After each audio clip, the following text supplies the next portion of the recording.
Monsieur Félix Antoine Tshisekedi, comme vous dites, candidat à sa propre succession, vous me demandez si je crois en sa réélection. Déjà, je vous ai dit que nous avions le sentiment, c'est un peu gênant. Moi, je suis toujours gêné quand il faut aborder la question parce qu'il y a toujours ce qu'on appelle le doute qui pèse sur son élection passée, si je puis m'exprimer ainsi. Alors, vous parlez de sa succession, sa réélection, mais d'abord, pourquoi le réélire? Pourquoi réélire M. Tshisekedi? Ou pourquoi élire M. Tshisekedi? M. Tshisekedi a eu l'opportunité de diriger le Congo. Nous sommes à 10 mois ou 9 mois des élections, en principe.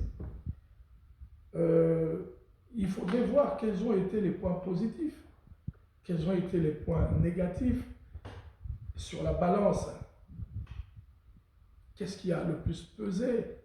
Y a-t-il eu plus de mécontentement? Il faut aller, prenez votre micro-baladeur, allez dans la population.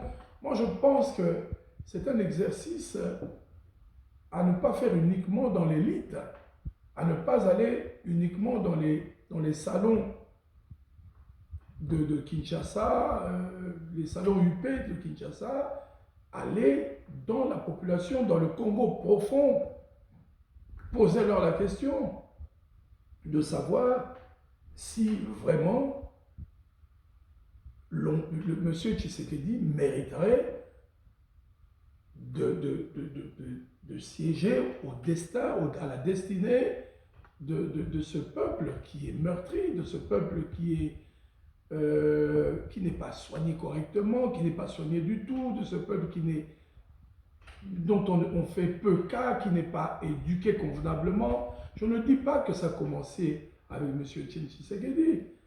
J'ai toujours dit et j'ai toujours persisté et signé en disant que le mal du pays commençait avec le régime Mobutu, n'est-ce pas? Il y a eu, comme je vous l'ai dit tout à l'heure, la période intermédiaire avec